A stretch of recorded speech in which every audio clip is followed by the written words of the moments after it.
Hello, my name is Cora Carter, and I am an Agriculture and Natural Resources Extension Educator for Purdue Extension in Bartholomew County, Indiana. I want to welcome you today to Excel Basics on the Farm, Lesson 4, Charts. The first thing I want you to do is to open the Excel spreadsheet associated with this lesson. This can also be the Excel spreadsheet you saved at the end of Lesson 3. Go to the Dairy Expenses 2 sheet.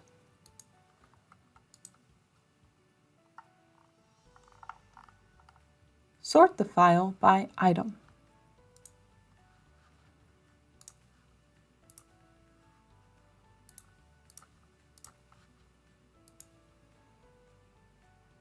Select the 4 months veterinary expenses by highlighting all 4 rows.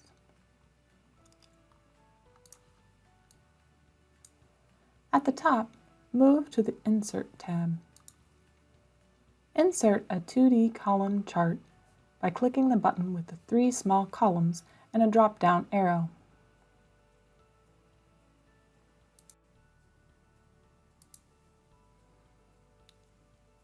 Three icons should appear to the right of the chart. Click on the top one, the plus sign, and uncheck the box titled Legend. In the Chart Elements box, you can add a trend line, which can show your trend over time. Make sure to add it on Series 1. This shows that veterinary expenses are gradually increasing over time. You can also add data labels, which will give you the number of each of these data points for each column. This can clutter up your graph, so if it's not necessary, I recommend you take those off. You can also format the style and color of the chart by coming to this paintbrush menu. Click on the bottom icon, the filter, and uncheck the boxes for Series 2 and 3. Series 2 and Series 3 are just other columns, so if you had multiple numbers that you wanted to compare against each other, then you could add these series on here, but as you can see, we only have data in one column, so we only need Series 1 on the chart. Click on the tab Names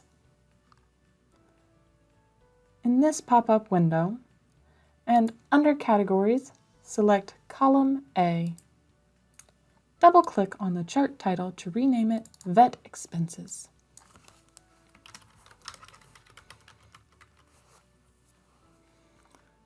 Click on the chart and drag it off of your data. You can copy and paste it into another sheet if you desire.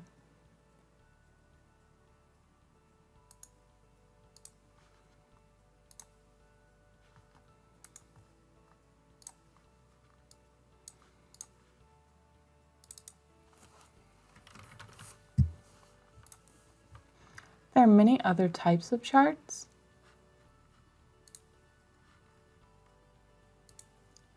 You can do pie charts, line charts, and much more complicated charts, but I think that for most purposes, a 2D column, a 2D line, or a simple 2D pie chart would be the most appropriate. For this expenses, we do kind of want to show a trend, so we are showing a trend in these veterinary expenses from month to month by using a column chart. You can even get a recommended chart from Excel, and sometimes it will show you some examples of what different charts would look like. A line chart would also be fine for this data. Thanks again for joining us for Excel Basics on the Farm, Lesson 4, Charts.